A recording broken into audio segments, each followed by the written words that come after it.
Baik, selamat pagi Bu. Terima kasih untuk kesempatan yang diberikan. Kenalkan, nama saya Sinti Gaistedino. NPM saya 19 15 100 504 Prodi Akuntansi. Di sini saya akan mempresentasikan UAS saya, UAS Audit Perbankan.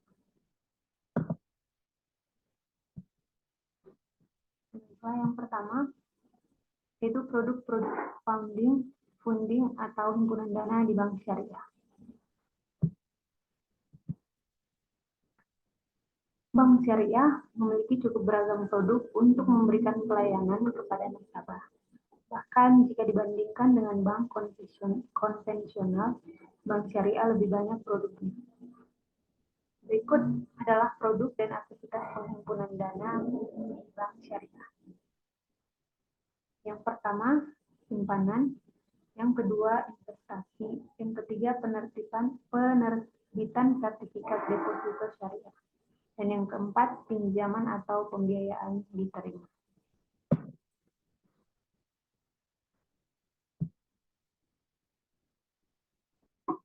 Baik, saya akan menjelaskan satu persatu dari produk funding. Yang pertama, seperti yang tadi saya bilang, yang pertama simpanan. Simpanan adalah dana yang dipercayakan oleh nasabah pada bank syariah berdasarkan akad wadiah atau akad lain yang tidak bertentangan dengan prinsip syariah dalam bentuk giro dan tabungan atau bentuk lainnya yang dipersamakan dengan itu. Yang kedua, investasi.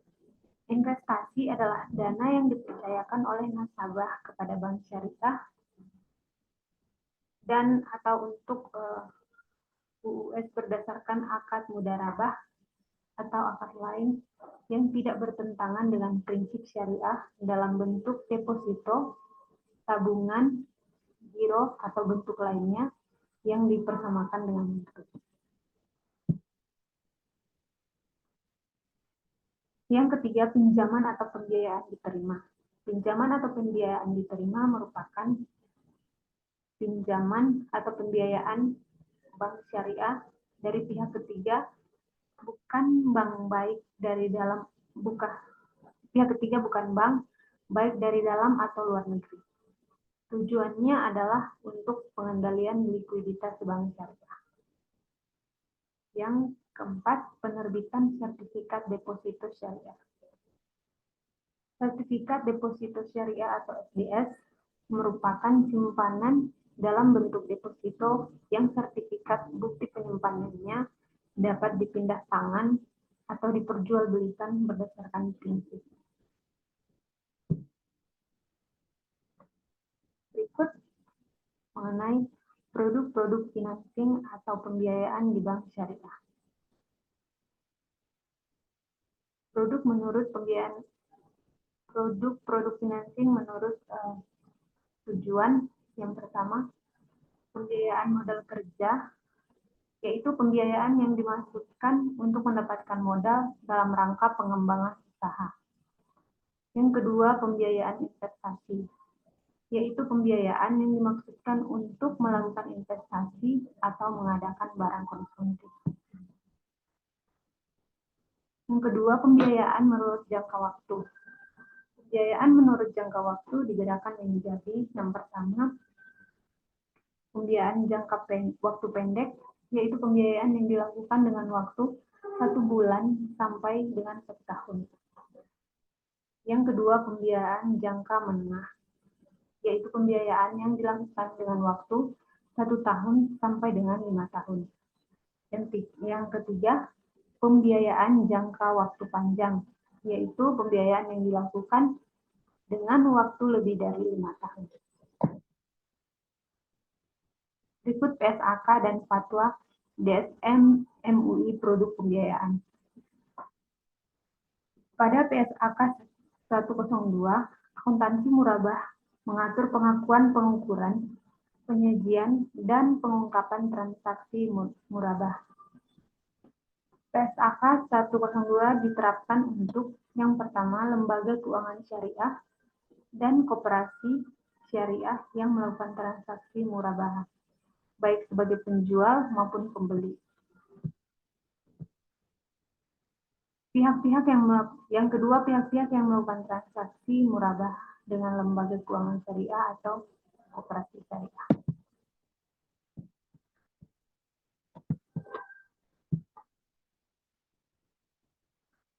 Selanjutnya, pembiayaan murabah telah diatur dalam Fatwa DSN nomor 4 garing DSN MUI garing 4 tahun 2000. Dalam fatwa tersebut, ketentuan umum mengenai murabahah yang terdapat dalam bank syariah, bahwa dalam rangka membantu masyarakat guna melangsungkan dan meningkatkan kesejahteraan dan berbagai kegiatan, bank syariah perlu memfasilitas murabahah bagi yang memerlukannya, yaitu menjual suatu barang dengan menegaskan harga belinya kepada pembeli, dan pembeli membayarnya dengan harga yang lebih sebagai laba. Praktik pembiayaan murabahah agar sesuai dengan syariat Islam didasarkan pada US An-Nisa 4. Wahai orang-orang yang beriman, janganlah kamu saling memakan harta sesamamu dengan jalan yang batil atau tidak benar, kecuali dalam perdagangan yang berlaku atas dasar suka sama suka di antara kamu. Dan janganlah kamu membunuh dirimu, sungguh Allah Maha Penyayang kepadamu. Berikut laporan keuangan syariah. Penyajian laporan keuangan syariah dan pertimbangannya. Dalam penyajian laporan keuangan syariah, perlu diperhatikan beberapa pertimbangan-pertimbangan, di antaranya adalah: yang pertama, penyajian secara wajar. Laporan keuangan harus menyajikan secara wajar posisi keuangan, kinerja keuangan, dan arus kas entitas syariah dengan menerapkan pernyataan standar akuntansi keuangan secara benar, disertai pengungkapan yang diharuskan pernyataan standar akuntansi keuangan dalam catatan atas laporan keuangan. Yang kedua, kebijakan akuntansi. Manajemen memilih dan menerapkan kebijakan akuntansi agar laporan keuangan memenuhi ketentuan dalam pernyataan standar akuntansi keuangan atau PSAK. Kebijakan akuntansi adalah prinsip khusus, dasar, konvensi, peraturan, dan praktek yang diterapkan entitas syariah dalam menyusun dan menyajikan laporan keuangan.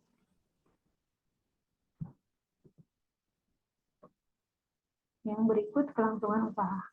Dalam menyusun laporan keuangan, manajemen harus menilai kemampuan kelangsungan usaha entitas syariah. Dalam penilaian kelangsungan usaha, ketidakpastian yang bersifat material yang terkait dengan kejadian atau kondisi yang menyebabkan keraguan atas kelangsungan usaha harus diungkapkan.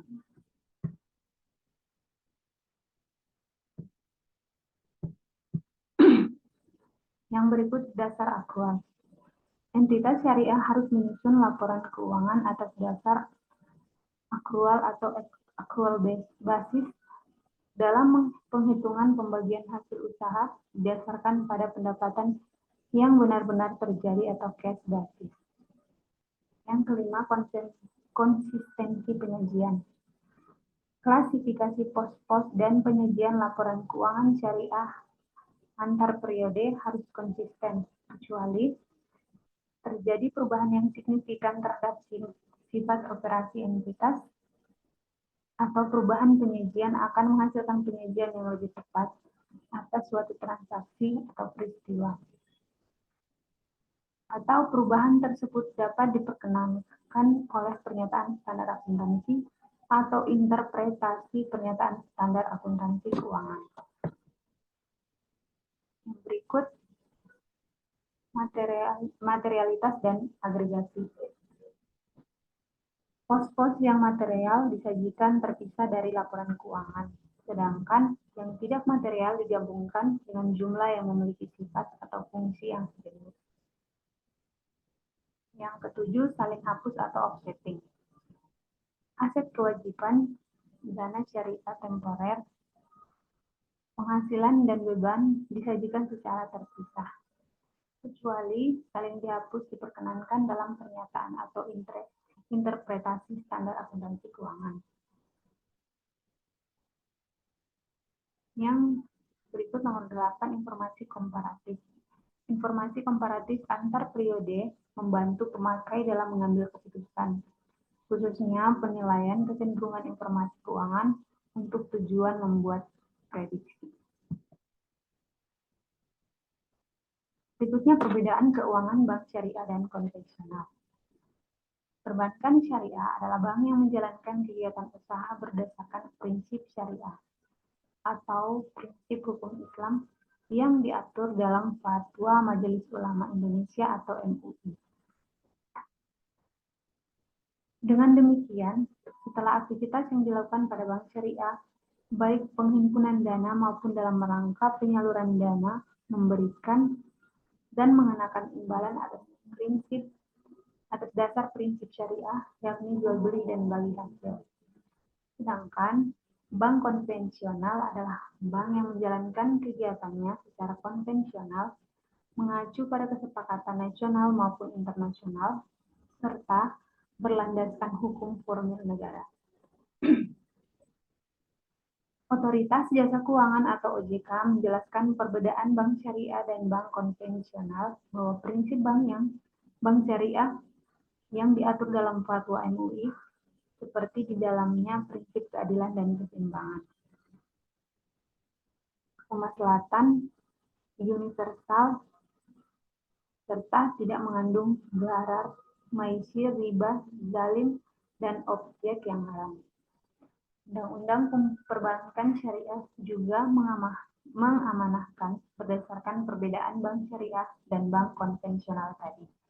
Untuk menjelaskan fungsi dengan menjelaskan fungsi seperti lembaga baitul mal, yaitu menerima dana berasal dari zakat, infak, sedekah, hibah, atau dana sosial lainnya dalam menyalurkan kepada pengelola wakaf atau nasir sesuai dengan kehendak pemberi wakaf atau wakil. Berikutnya, laporan audit independen bank. Laporan audit independen adalah opini resmi yang dikeluarkan oleh auditor eksternal dan internal tentang kualitas dan akurasi laporan keuangan yang disusun oleh suatu perusahaan. Laporan merupakan sumber komunikasi utama antara auditor dan pengguna laporan keuangan. Pengguna termasuk pemegang ekuitas, pemberi pinjaman, kreditor, investor, potensial lainnya di perusahaan. Tujuan audit atas laporan keuangan oleh auditor independen pada umumnya adalah untuk menyatakan pendapat tentang kewajaran dalam semua hal yang material, posisi keuangan, hasil usaha, perubahan ekuitas, dan arus kas sesuai dengan prinsip akuntansi yang berlaku umum di Indonesia. Laporan auditor merupakan sarana bagi auditor untuk menyatakan pendapatnya atau apabila keadaan mengharuskan untuk menyatakan tidak memberikan pendapat.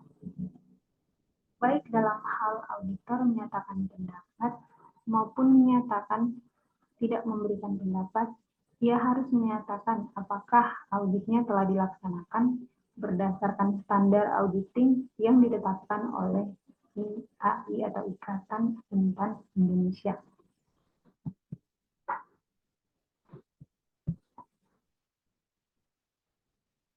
Berikut Good Corporate Governance Bank Syariah.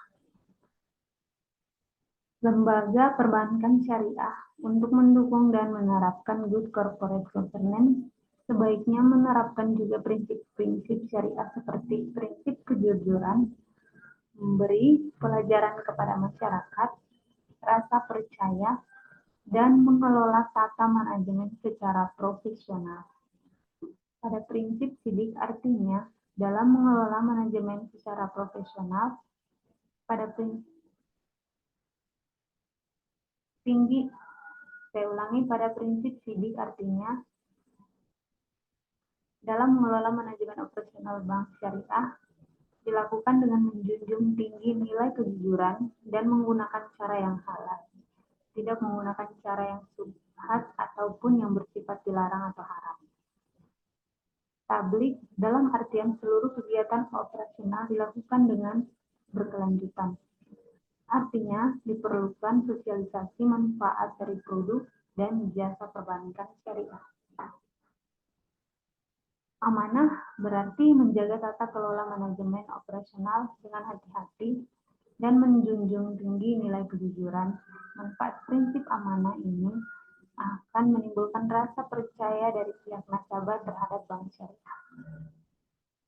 Yang terakhir dalam prinsip fathanah, maka untuk mengelola bank harus dilakukan dengan profesional dan kompetitif agar mendapatkan keuntungan yang maksimum dan rendah tingkat risiko bank syariah.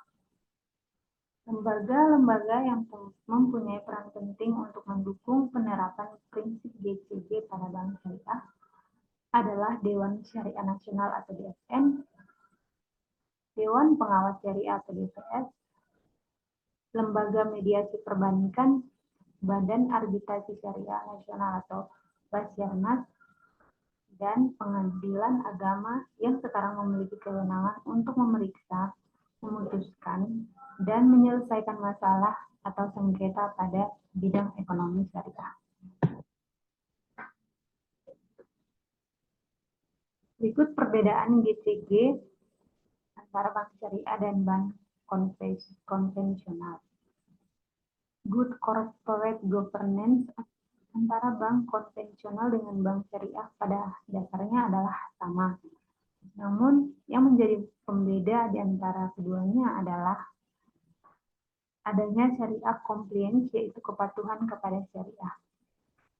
Kemudian, adanya Dewan Pengawas Syariah atau DPS yang bertugas meneliti dan membuat rekomendasi produk baru dari bank yang diawasinya, serta melakukan pengawasan terhadap bank syariah bahwa kegiatan usaha yang dilakukannya mematuhi prinsip syariah sebagaimana telah ditentukan oleh fatwa dan syariah Islam. Serta adanya Dewan Syariah Nasional yang fungsi utamanya adalah mengawasi produk-produk lembaga keuangan syariah agar sesuai dengan syariat Islam. Berikut penerapan tingkat kesehatan bank dan penerapan CAMELS di bank syariah.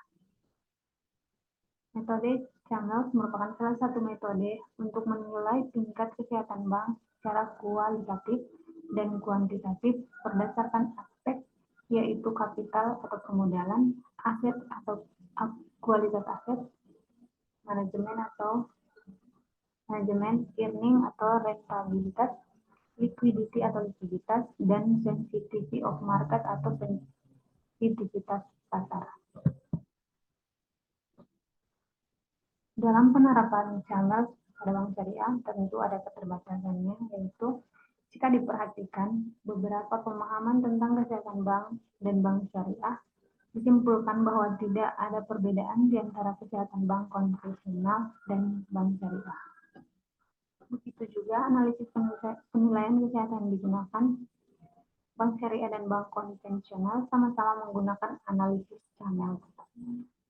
Karena hal ini sudah menjadi ketetapan BI sebagai bank sentral yang harus dipenuhi oleh semua bank, baik bank konvensional maupun bank syariah.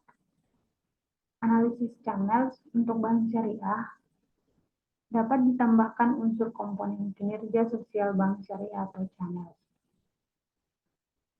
Komponen ini dapat mencakup dana zakat dan dana sosial lain yang dikeluarkan oleh bank syariah dan membandingkannya dengan keseluruhan aset yang dimiliki bank ataupun dengan laba yang dicapai bank.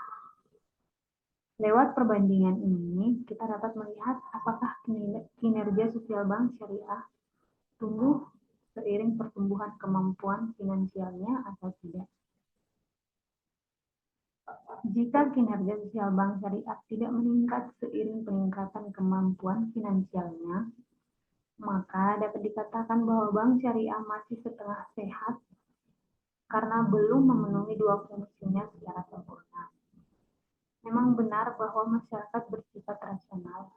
Mereka akan melihat kesehatan finansial bank syariah.